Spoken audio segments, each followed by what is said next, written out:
ಎಲ್ಲರಿಗೂ ನಮಸ್ತೆ. ನನ್ನ ಕತೆ ನಿಮ್ಮ ಜೊತೆ ಇಂತಿ ನಿಮ್ಮ ತೀರ್ಥಶಿವು ಎನ್ನುವ ನನ್ನ ಯೂಟ್ಯೂಬ್ ಚಾನಲ್ಗೆ ನಿಮ್ಮೆಲ್ಲರಿಗೂ ಹೃತ್ಪೂರ್ವಕ ಸ್ವಾಗತ. ನಾನು ನಿಮ್ಮ ತೀರ್ಥಶಿವು. ನಾನೇ ಬರೆದು ವಾಚಿಸುತ್ತಿರುವ ಮನಸ್ಸಲ್ಲಿ ಚೂರು ಜಾಗ ಬೇಕಿದೆ ಕಥೆಯ ಮುಂದುವರೆದ ಭಾಗವಿದು. ಋತ್ವಿ ಸೈನ್ಸ್ ಸ್ಟೂಡೆಂಟ್ ಆದ್ದರಿಂದ ಪ್ರಯೋಗದ ನೆಪ ಹೇಳಿ ಒಂದಷ್ಟು ಕೆಮಿಕಲ್ಸ್ನ ಕೂಡ ಜೊತೆಯೇ ತಂದಿದ್ಲು. ಒಟ್ಟಿನಲ್ಲಿ ನಾನು ಸತ್ರು ಸರಿನೇ ಅಥವಾ ಅವನನ್ನು ಕೊಂದರೂ ಸರಿನೇ, ನನ್ನ ಮತ್ತು ನನ್ನ ಗಂಡನ ಮಾನ ರಕ್ಷಣೆ ನನ್ನ ಹೊಣೆ ಎನ್ನುವುದು ಅವಳ ಲೆಕ್ಕಾಚಾರ. ರೂಮಿನ ಬಳಿ ಹೋದ ಋತ್ವಿ ಆತನಿಗೆ ಕರೆ ಮಾಡಲು, ಚಿನ್ನ ಬಂದ್ಯಾ, ನಾನು ಇನ್ನೊಂದು ಅರ್ಧ ಗಂಟೆಯಲ್ಲಿ ಬರ್ತೀನಿ, ಕಾಯ್ತಾ ಇರು ಎನ್ನುವ ಆತ ಸರಿ ಸುಮಾರು 2 ಗಂಟೆಗಳವರೆಗೂ ಕಾಯಿಸಿ, ಸಾರಿ ಚಿನ್ನ, ಇವತ್ತು ಬರೋಕೆ ಆಗಲ್ಲ, ನೀನು ನಾಳೆ ಮಧ್ಯಾಹ್ನ ಬಾ, ಮಾತನಾಡೋಣ ಎನ್ನುತ್ತಾನೆ. ಮೌನವಾಗಿ ಮನೆಗೆ ಹೋದ ಹುಡುಗಿ ಇಂದು ನಡೆದ ಘಟನೆಗಳ ಬಗ್ಗೆಯೂ ಡೈರಿಯಲ್ಲಿ ಗೀಚಿ ಮನೆಯವರ ಜೊತೆ ಎಂದಿನಂತೆ ಇರುವ ಪ್ರಯತ್ನ ಮಾಡುತ್ತಾಳೆ. ಋಷ್ ಮನೆಗೆ ಬರುವವರೆಗೂ ಸ್ವಲ್ಪ ಬೇಸರದಲ್ಲೇ ಇದ್ದರೂ ಅವನು ಬಂದೊಡನೆ ಅವನ ತರಲೆ ತುಂಟಾಟಗಳಿಗೆ ಸ್ಪಂದಿಸಿ ಮತ್ತೆ ಮೊದಲಿನಂತೆಯೇ ಆಗುತ್ತಿದ್ದಳು.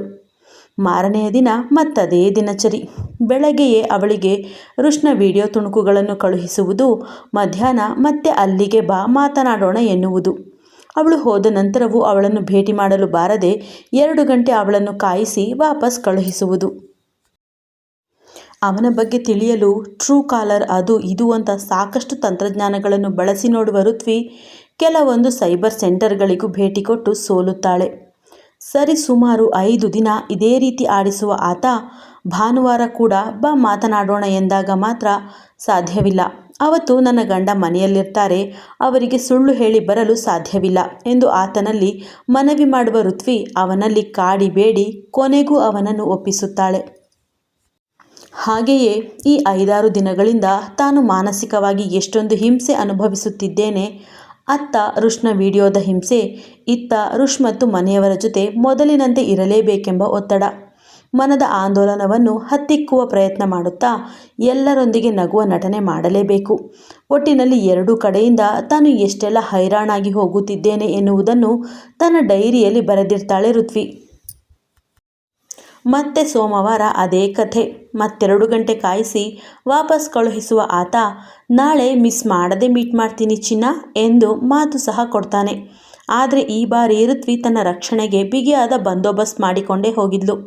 ಹೇಗೂ ಭಾನುವಾರ ಮನೆಯಲ್ಲೇ ಇದ್ದುದರಿಂದ ಬೆಂಗಳೂರಿನಲ್ಲಿ ಎಲ್ಲೆಲ್ಲಿ ಮಹಿಳಾ ಪೊಲೀಸ್ ಠಾಣೆ ಇದೆ ಎನ್ನುವ ಮಾಹಿತಿಯ ಜೊತೆಗೆ ಫೋನ್ ನಂಬರ್ಗಳನ್ನು ಕಲೆ ಹಾಕಿ ಇದ್ದುದರಲ್ಲೇ ಬೆಸ್ಟ್ ಎನಿಸುವ ಆಫೀಸರನ್ನು ಫೋನ್ನಲ್ಲೇ ಸಂಪರ್ಕಿಸಿ ತನ್ನ ಕಷ್ಟ ಹೇಳಿಕೊಂಡು ಸಹಾಯ ಕೇಳಿದ್ದಳು. ಆಗ ಆ ಮಹಿಳಾ ಪೊಲೀಸ್ ಆಫೀಸರ್, ನೀನು ಮುಂದೆ ಹೋಗಿರು, ನಿನ್ನ ಹಿಂದೆ ನಾವು ಇರ್ತೀವಿ, ಅವನು ರೂಮಿಗೆ ಬಂದ ಕೂಡಲೇ ನನಗೊಂದು ಮೆಸೇಜ್ ಮಾಡು ಎನ್ನುವ ಸಲಹೆ ಕೊಟ್ಟಿದ್ರು. ಹಾಗಾಗಿ ಮೊದಲಿಗಿಂತ ಹೆಚ್ಚು ಧೈರ್ಯವಾಗಿಯೇ ಹೋಗುತ್ತಾಳೆ ಋತ್ವಿ. ಆದರೆ ಅಂದು ಸಹ ಅವನು ಬರಲೇ ಇಲ್ಲ. ಅಂದು ಆತ ಋತ್ವಿಯನ್ನು ಕಾಡಲು ನಿಂತು 8ನೇ ದಿನ. ನೋಡಿ, ನೀವ್ಯಾರು ಅಂತ ನಂಗೆ ಗೊತ್ತಿಲ್ಲ, ಸುಮ್ಮನೆ ನನ್ನನ್ನು ಯಾಕೆ ಹೀಗೆಲ್ಲ ಕಾಡ್ತಾ ಇದ್ದೀರಾ, ನಾನು ಎಷ್ಟು ದಿನಗಳಿಂದ ಹೀಗೆ ಬರ್ತಾ ಹೋಗ್ತಾ ಇದ್ದೀನಿ ಹೇಳಿ ಎಂದು ತುಸು ಜೋರು ಮಾಡಿದಂತೆ ಕೇಳುತ್ತಾಳೆ ಋತ್ವಿ. ಸಾರಿ ಚಿನ್ನ, ಇಷ್ಟು ದಿನ ನಿನ್ನನ್ನು ಕಾಯಿಸಿದ್ದಕ್ಕೆ ರಿಯಲಿ ಸಾರಿ. ನೀನು ನಿನ್ನ ಗಂಡನನ್ನು ಕರೆದುಕೊಂಡು ಬರಬಹುದೇನೋ ಅಂತ ಚೆಕ್ ಮಾಡ್ತಾ ಇದ್ದೆ ಅಷ್ಟೆ.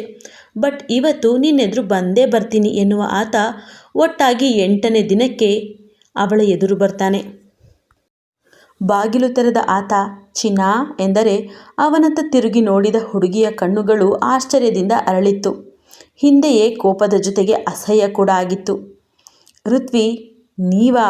ಛೀ, ನೀವು ಒಬ್ಬ ಮನುಷ್ಯನಾ ಎಂದರೆ ಆತ, ಹೌದು ಚಿನ್ನ, ನಾನು ಮನುಷ್ಯ, ಅದಕ್ಕೆ ನಿನ್ನ ಮೇಲೆ ಆಸೆಯಾಗಿದ್ದು. ಒಂದು ಕೆಲಸ ಮಾಡು, ನೀನು ನಿನ್ನ ಗಂಡನಿಗೆ ಡೈವರ್ಸ್ ಕೊಡು, ನಾವಿಬ್ಬರು ಚೆನ್ನಾಗಿರೋಣ, ಇಲ್ಲಾಂದರೆ ನಿನ್ನ ಗಂಡನ ರಾಸಲೀಲಾ ವಿಡಿಯೋಗಳು ಎಲ್ಲೆಡೆ ಹರಿದಾಡುವ ಹಾಗೆ ಮಾಡ್ತೀನಿ ಎನ್ನುತ್ತಾನೆ. ಒಡನೆಯೇ ಅವನ ಕೆನ್ನೆಗೆ ರಪ್ಪನೆ ಬಾರಿಸುವ ಋತ್ವಿ ಅವನ ಮುಖಕ್ಕೆ ಉಗಿದು, ನಾನು ಇದ್ರೂ ಸತ್ರು ಅದು ಋಷ್ಯಂಕ್ ಚಟರ್ಜಿಯ ಹೆಂಡತಿಯಾಗಿ ಅಷ್ಟೇ ಎನ್ನುತ್ತಾಳೆ. ಅವಳ ನಡೆಯಿಂದ ಕೋಪಗೊಂಡ ಆತ ಋತ್ವಿಯ ಮುಡಿಗೆ ಕೈ ಹಾಕಿ ಏನೇ ಎನ್ನುವ ಹೊತ್ತಿಗೆ ಮಫ್ತಿಯಲ್ಲಿದ್ದ ಲೇಡಿ ಪೊಲೀಸ್ ಬರ್ತಾರೆ ಅಲ್ಲಿಗೆ. ಸದ್ಯಕ್ಕೆ ಇದು ಇಲ್ಲಿಯೇ ಸ್ಟಾಪ್, ಉಳಿದದ್ದು ಮತ್ತೆ ಅಂದರೆ ಮುಂಬರುವ ಸಂಚಿಕೆಗಳಲ್ಲಿ ಹೇಳ್ತೀನಿ. ಇದನ್ನೆಲ್ಲ ಮಾಡಿದ್ದು ಯಾರು ಅನ್ನೋದು ಕೂಡ ಗೊತ್ತಾಗುತ್ತೆ. ಅಂದು ಅತ್ಯಂತ ಖುಷಿಯಿಂದ ಮನೆಗೆ ಹೋಗುವ ಹುಡುಗಿ ಎಲ್ಲರೊಂದಿಗೆ ಹೆಚ್ಚಿನ ಉತ್ಸಾಹದಿಂದ ಮಾತಾಡಿ ತನ್ನ ರೂಮಿಗೆ ಹೋಗಿ ಡೈರಿ ತೆರೆದು, ಹೇ ಕುಡ್ಕ, ಇವತ್ತಿಗೆ ನಮ್ಮಿಬ್ಬರ ಪಾಲಿನ ಗ್ರಹಣ ಕಳೆದು ಹೋಯಿತು. ಅದೇನಾಯಿತು ಗೊತ್ತಾ ಎಂದು ಇವತ್ತು ಏನೇನೆಲ್ಲ ನಡೀತೋ ಎಲ್ಲವನ್ನು ಚಾಚು ತಪ್ಪದೆ ಬರೆದಿಟ್ಟು ಋಷ್ ಇಷ್ಟಪಟ್ಟಂತೆ ಲಂಗ ದಾವಣಿ ಧರಿಸಿ ಅಂದವಾಗಿ ಅಲಂಕರಿಸಿಕೊಂಡು ಅವನಿಗೆ ಇಷ್ಟವಾದ ಅಡುಗೆಯನ್ನು ಕೂಡ ಮಾಡ್ತಾಳೆ. ಅವಳನ್ನು ಕಂಡದ್ದೇ ತಡ ಕಣ್ಣರಳಿಸಿ ಏನೇ ಸ್ಕ್ರ್ಯಾಪ್ ಪೀಸ್ ಎನ್ನುವ ಋಷ್ ಸ್ವತಃ ತನ್ನ ಬಾಯಾರೆ ಲೇ ಇವಳೇ ನಿನಗೊಂದು ಸತ್ಯ ಹೇಳ, ನಾನು ಇದುವರೆಗೂ ನೋಡಿರುವ ಹುಡುಗಿಯರಲ್ಲೇ ನೀನೇ ಹೆಚ್ಚು ಸುಂದರಿ, ನಿನ್ನಷ್ಟು ಬ್ಯೂಟಿಫುಲ್ ಹುಡುಗಿ ಮತ್ತೊಬ್ಳಿರೋಕ್ಕೆ ಸಾಧ್ಯವೇ ಇಲ್ಲ ಎನ್ನುವಷ್ಟು ಕಾಡಿ ಖುಷಿ ಪಡ್ತಾಳೆ ಋತ್ವಿ. ಮಾರನೆಯ ದಿನ ಕಾಲೇಜು ಮುಗಿಸಿ ಒಬ್ಬಳೇ ಶಾಪಿಂಗ್ಗೆ ಹೋದ ಋತ್ವಿ ನಾಳೆ ತನ್ನ ಬರ್ತ್ಡೇಯ ಸಲುವಾಗಿ ತನಗೊಂದು ಲಾಂಗ್ ಫ್ರಾಕ್ ತೆಗೆದುಕೊಂಡು ಋಷ್ಗೆ ಪ್ರಪೋಸ್ ಮಾಡುವ ಸಲುವಾಗಿ ಒಂದು ಚಿನ್ನದ ಉಂಗುರ ತೆಗೆದುಕೊಂಡು ನನಗೂ ಒಂದು ತಗೊಂಡ್ಬಿಡೋಣ, ಹೇಗಿದ್ರೂ ಆ ಕುಡುಕ ನನ್ನ ಪ್ರೀತಿಯನ್ನು ಒಪ್ಪುತ್ತಾನೆ, ಆಗ ಇಬ್ಬರು ರಿಂಗ್ ಎಕ್ಸ್ಚೇಂಜ್ ಮಾಡಿಕೊಳ್ಬೇಕು ಎನ್ನುವ ನಿರ್ಧಾರ ಮಾಡಿ ಜೋಡಿ ಚಿನ್ನದ ಉಂಗುರಗಳನ್ನು ಖರೀದಿಸಿ ಋಷ್ ಯಾವಾಗಲೂ ಕ್ಯಾಂಡಲೈಟ್ ಡಿನ್ನರ್ಗೆ ಕರೆದುಕೊಂಡು ಹೋಗುವ ರೆಸ್ಟೋರೆಂಟ್ಗೆ ಹೋಗಿ ನಾಳೆ ತನ್ನ ಕಡೆಯಿಂದ ಒಂದು ಕ್ಯಾಂಡಲೈಟ್ ಡಿನ್ನರ್ ಅರೇಂಜ್ ಮಾಡಿ ಪೂರ್ತಿ ದುಡ್ಡನ್ನು ಸಹ ಕೊಟ್ಟು ಬರ್ತಾಳೆ. ಇದೆಲ್ಲದಕ್ಕೂ ಅವಳು ಖರ್ಚು ಮಾಡಿದ್ದು ಮಿಸಸ್ ಇಂಡಿಯಾ ಸ್ಪರ್ಧೆಯಲ್ಲಿ ಸಿಕ್ಕ ಬಹುಮಾನದ ಹಣದಲ್ಲಿ ಉಳಿದ ಹಣವನ್ನು. ಎಲ್ಲವನ್ನು ರೆಡಿ ಮಾಡಿ ಮನೆಗೆ ಬಂದವಳು ತಾನು ತಂದಿದ್ದ ಗೌನ್ ಅಥವಾ ಫ್ರಾಕನ್ನು ಧರಿಸಿ ನೋಡಿ ಗ್ಯಾರಂಟಿ ಕುಡುಕ ಇಷ್ಟಪಟ್ಟೇ ಪಡ್ತಾನೆ ಎನ್ನುವ ವಿಶ್ವಾಸದಲ್ಲಿ ಅವನಿಗೋಸ್ಕರ ಕಾಯುತ್ತಾಳೆ. ಎಂದಿನ ಸಮಯಕ್ಕೆ ಮನೆಗೆ ಬಂದ ಋಷ್ ಅವಳನ್ನೇ ನೋಡುತ್ತಾ ಕಣ್ಣನ್ನು ಪಿಳಿಪಿಳಿ ಮಾಡುತ್ತಾ ಏನೇ ಇವಳೆ ಇವತ್ತು ಇಷ್ಟೊಂದು ಖುಷಿಯಾಗಿದ್ದೀಯಾ? ಎಕ್ಸಾಮ್ ಕ್ಲಿಯರ್ ಆಯಿತಾ ಅಥವಾ ಯಾವುದಾದ್ರೂ ಲಾಟ್ರಿ ಹೊಡಿತಾ ಬಿಳಿ ಹೆಗ್ನ? ಇಲ್ಲಾಂದರೆ ನೀನು ಹೀಗೆ ಮರ್ಕ್ಯುರಿ ಲೈಟ್ನಷ್ಟು ಬ್ರೈಟಾಗಿ ಕಾಣಲ್ಲ, ಹೇಳೆ ಬಾಟ್ಲಿ ಏನು ವಿಷಯ ಎಂದರೆ ಇಲ್ಲ ಎಣ್ಣೆ, ನಾಳೆ ಒಂದು ದೊಡ್ಡ ಎಕ್ಸಾಮ್ ಇದೆ, ಅದನ್ನು ಪಾಸ್ ಮಾಡ್ತೀನ ಇಲ್ವಾ ಎನ್ನುವುದೇ ನನಗೆ ಟೆನ್ಷನ್, ನೀನೊಬ್ಬ ನನ್ನ ಜೊತೆಗಿದ್ರೆ ಗ್ಯಾರಂಟಿ ಪಾಸ್ ಮಾಡ್ತೀನಿ ಎನ್ನುತ್ತಾಳೆ ಋತ್ವಿ. ಅವಳ ಮಾತು ಕೇಳಿ ಜೋರಾಗಿ ನಗುವ ಋಷ್ ನನ್ನ ಆಶೀರ್ವಾದ ಬೇಕಾ ನಿಂಗೆ ಸ್ಕ್ರ್ಯಾಪ್ ಪೀಸ್, ಅದನ್ನೇ ನೇರವಾಗಿ ಕೇಳು ಎನ್ನುತ್ತಾ ಅವಳನ್ನು ಅಪ್ಪಿ ಅವಳ ಹಣೆಗೊಂದು ಮುತ್ತಿಟ್ಟು ಆಲ್ ದ ಬೆಸ್ಟ್ ಕಣೆ ಎನ್ನುತ್ತಾನೆ. ಅಂದು ಋತ್ವಿಯ ಅಥವಾ ಆವ್ಯಾಳ ಜನ್ಮದಿನ. ಅವಳು 21ನೇ ವಸಂತಕ್ಕೆ ಕಾಲಿಡುವ ದಿನ. ಈ 21 ವಸಂತದಲ್ಲಿ ಅಬ್ಬಬ್ಬ ಅಂದರೆ ಕೇವಲ 1 ವರ್ಷ ಮಾತ್ರ ಸುಖ ಸಂತೋಷ ನೋಡಿ ಉಳಿದ 20 ವರ್ಷವೂ ಬರೀ ಕಣ್ಣೀರನ್ನೇ ನೋಡಿರುವ ಹುಡುಗಿಯದು ಇಂದು ತನ್ನ ಜೀವನದ ಅತ್ಯಂತ ಮಹತ್ತರ ಘಟ್ಟದ ಹೊಸ್ತಿಲಲ್ಲಿ ನಿಂತಿದ್ದಾಳೆ. ಬೆಳಗಿನಿಂದ ನಿವಿ ಮತ್ತು ವಿಭೀಷ ಮಾತ್ರ ಅವಳಿಗೆ ವಿಶ್ ಮಾಡಿದ್ದಾರೆ. ಚಟರ್ಜಿ ಪರಿವಾರದವರ ಹತ್ತಿರ ಇವಳೇ ಏನೊಂದು ಹೇಳಿಕೊಳ್ಳಲಿಲ್ಲ. ಋಷ್ ಕೂಡ ಎಂದಿನಂತೆ ಅವಳನ್ನು ಕಾಡಿಸಿ ಸತಾಯಿಸಿ ಮುದ್ದು ಮಾಡಿ ಆಫೀಸ್ಗೆ ಹೋದರೆ ತಾನು ಎಂದಿನಂತೆ ಕಾಲೇಜಿಗೆ ಹೋಗಿ ಸಂಜೆಯ ಹೊತ್ತಿಗೆ ನೇರವಾಗಿ ಋಷ್ನ ಪುಟ್ಟ ಮನೆಗೆ ಹೋಗಿ ಅಂದವಾಗಿ ರೆಡಿಯಾದ ಋತ್ವಿ ಇವತ್ತು ನಮ್ಮ ನಡುವೆ ಎಲ್ಲವೂ ಸರಿ ಮಾಡಿ ನನ್ನ ಗಂಡನಿಗೆ ಪ್ರಪೋಸ್ ಮಾಡಿ ಅವನ ಮನದಲ್ಲಿ ಒಂದಿಷ್ಟು ಜಾಗ ಪಡೆದು ಅವನ ಸಂಪೂರ್ಣ ಪ್ರೀತಿ ಪಡೆದು ಆ ಊರಿಗೆ ಹೋಗಿ ಹೊಸ ಮಾಂಗಲ್ಯ ಸರ ತೊಡಿಸಿಕೊಳ್ಬೇಕು ಎಂದುಕೊಂಡು ಋಷ್ಗೆ ಕರೆ ಮಾಡಿ ರೆಸ್ಟೋರೆಂಟ್ಗೆ ಬರಲು ಹೇಳಿ ತಾನು ಹೋಗುತ್ತಾಳೆ. ಚಂದದ ಅಲಂಕಾರದಲ್ಲಿ ಕಡುಗೆಂಪು ಬಣ್ಣದ ಗುಲಾಬಿಯ ಹಾಗೆ ಕಾಣುತ್ತಿದ್ದ ತನ್ನನ್ನು ಕಂಡು ಕಣ್ಣರಳಿಸಿದ ಋಷ್ನ ಕಣ್ಣಿಗೆ ಪಟ್ಟಿ ಕಟ್ಟಿ ಅವನ ಕೈ ಹಿಡಿದು ಕರೆದುಕೊಂಡು ಹೋಗುವ ಋತ್ವಿ ಅವನ ಕಣ್ಣಿನ ಪಟ್ಟಿ ತೆಗೆದು ಸರ್ಪ್ರೈಸ್ ಎಂದು ನಕ್ಕರೆ ಅವಳು ಮಾಡಿಸಿದ್ದ ಅರೇಂಜ್ಮೆಂಟ್ಸ್ಗಳನ್ನು ನೋಡುವ ಋಷ್ ಡಿನ್ನರ್ಗೆ ಅರೇಂಜ್ ಮಾಡಿದ್ದೀಯಾ, ಇವತ್ತು ಏನು ವಿಶೇಷ ಎಂದಾಗ ವಿಶೇಷ ಏನೋ ತುಂಬಾ ಇದೆ, ಅದೆಲ್ಲವನ್ನು ಮತ್ತೆ ಹೇಳ್ತೀನಿ, ಅದಕ್ಕಿಂತ ಮೊದಲು ಒಂದು ಪುಟ್ಟ ವಿಷಯ ಹೇಳಬೇಕು. ಏನಂದರೆ ಇವತ್ತು ನನ್ನ ಬರ್ತ್ಡೇ. ಇದುವರೆಗೂ ಬರ್ತ್ಡೇ ಎಲ್ಲ ಸೆಲೆಬ್ರೇಟ್ ಮಾಡಿಲ್ಲ ನಾನು, ಆದರೆ ಅಜ್ಜಿ ಇರುವವರೆಗೂ ಈ ದಿನ ನನಗೆ ಎಣ್ಣೆ ಸ್ನಾನ ಮಾಡಿಸಿ ಹೊಸ ಬಟ್ಟೆ ಹಾಕಿಸಿ ಪೂಜೆ ಮಾಡಿಸಿ ಸಿಹಿ ಅಡುಗೆ ಮಾಡ್ತಿತ್ತು. ಶಾಲೆಯ ಫ್ರೆಂಡ್ಸ್ಗೆಲ್ಲ ಚಾಕ್ಲೇಟ್ ತೆಗೆದುಕೊಡ್ತಾ ಇತ್ತು. ಅಜ್ಜಿ ಹೋದ್ಮೇಲೆ ಯಾವುದೂ ಇಲ್ಲ. ಹಿತಕ್ಕ ಮತ್ತು ಹಿತೇಶ್ ಬರ್ತ್ಡೇ ಮಾತ್ರ ಸೆಲೆಬ್ರೇಟ್ ಮಾಡ್ತಾಯಿದ್ರು ಮನೆಯಲ್ಲಿ. ಬಟ್ ನನ್ನ ಫ್ರೆಂಡ್ಸ್ ನನಗೆ ವಿಶ್ ಮಾಡ್ತಾಯಿದ್ರು, ಬೇಡ ಬೇಡ ಅಂದರೂ ದೇವಸ್ಥಾನಕ್ಕೆ ಕರ್ಕೊಂಡು ಹೋಗ್ತಾಯಿದ್ರು. ಈಗಲೂ ನಾನು ಆವ್ಯ ಆಗಿ ಊರಿಗೆ ಹೋದರೆ ನನ್ನ ಫ್ರೆಂಡ್ಸ್ ಎಲ್ಲ ವಿಶ್ ಮಾಡ್ತಾರೆ. ಆದ್ರೀಗ ನಾನು ಋತ್ವಿ ಅಲ್ವಾ, ಅದಕ್ಕೆ ಇವತ್ತು ನಿವಿ ಅತ್ತಿಗೆ ಮತ್ತು ವಿಭಿ ಮಾತ್ರ ವಿಶ್ ಮಾಡಿದರು. ಮತ್ತು ಈ ವರ್ಷ ಬರ್ತ್ಡೇ ಸೆಲೆಬ್ರೇಟ್ ಮಾಡಬೇಕು ಅಂತ ನನಗೆ ಆಸೆ ಆಯಿತು ಋಷ್, ಅದಕ್ಕೆ ಇದೆಲ್ಲವನ್ನು ನಾನೇ ಮಾಡಿಸಿದ್ದು. ಹಾಗೆ ಈಗ ನನಗೆ ಎಲ್ಲವೂ ನೀನೇ ಅಲ್ವಾ, ನಿನ್ನ ಜೊತೆಯೇ ಬರ್ತ್ಡೇ ಸೆಲೆಬ್ರೇಟ್ ಮಾಡಬೇಕು ಅಂತ ಇಲ್ಲಿಗೆ ಕರ್ಕೊಂಡು ಬಂದೆ. ಮೊದಲು ಕೇಕ್ ಕಟ್ ಮಾಡಲಾ? ಇದುವರೆಗೂ ಒಂದೇ ಒಂದು ವರ್ಷವೂ ನಾನು ಕೇಕ್ ಕಟ್ ಮಾಡಿಲ್ಲ.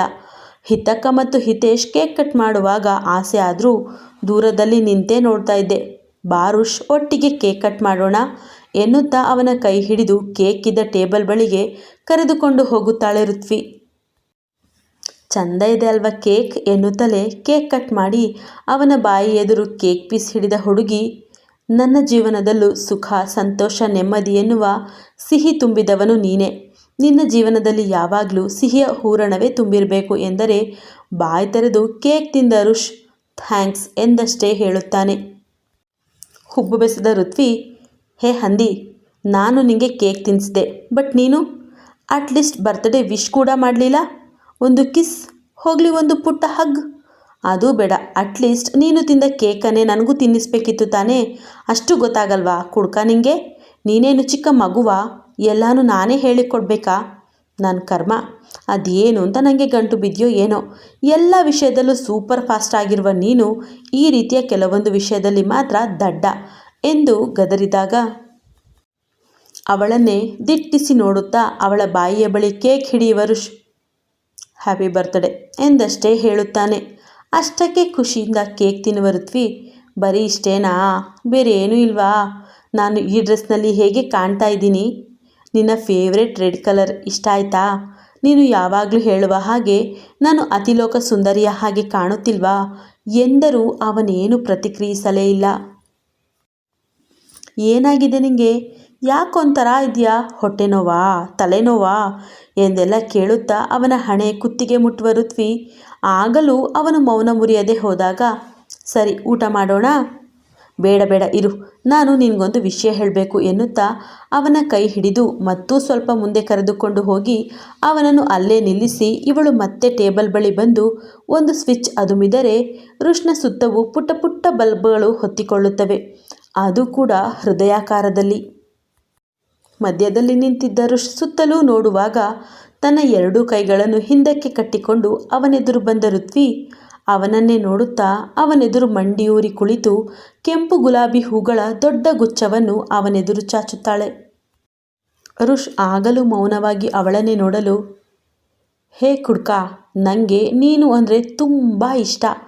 ಎಷ್ಟು ಅಂದರೆ ನನ್ನ ಈ ಅಂಗೈ ಮುಷ್ಟಿಯಷ್ಟು. ನಮ್ಮ ಹೃದಯ ನಮ್ಮ ಅಂಗೈ ಮುಷ್ಟಿಯಷ್ಟೇ ಇರುತ್ತಂತೆ. ಅದಕ್ಕೆ ಆ ಹೃದಯದಷ್ಟೇ ಇಷ್ಟಪಡ್ತೀನಿ ನಿನ್ನನ್ನು. ಇಷ್ಟ ಅಂದರೆ ನೀನು ಹೇಳೋ ಇಷ್ಟ ಅಲ್ಲಪ್ಪ ಎಂದು ಒಂದೆರಡು ನಿಮಿಷ ಮಾತು ನಿಲ್ಲಿಸಿದ ಹೆಣ್ಣು ಅವನ ಕಣ್ಣಲ್ಲಿ ಕಣ್ಣಿಟ್ಟು ನೋಡುತ್ತಾ, ನಾನು ನಿನ್ನನ್ನು ಪ್ರೀತಿ ಮಾಡ್ತೀನಿ ರುಷ್. Yes, I love you.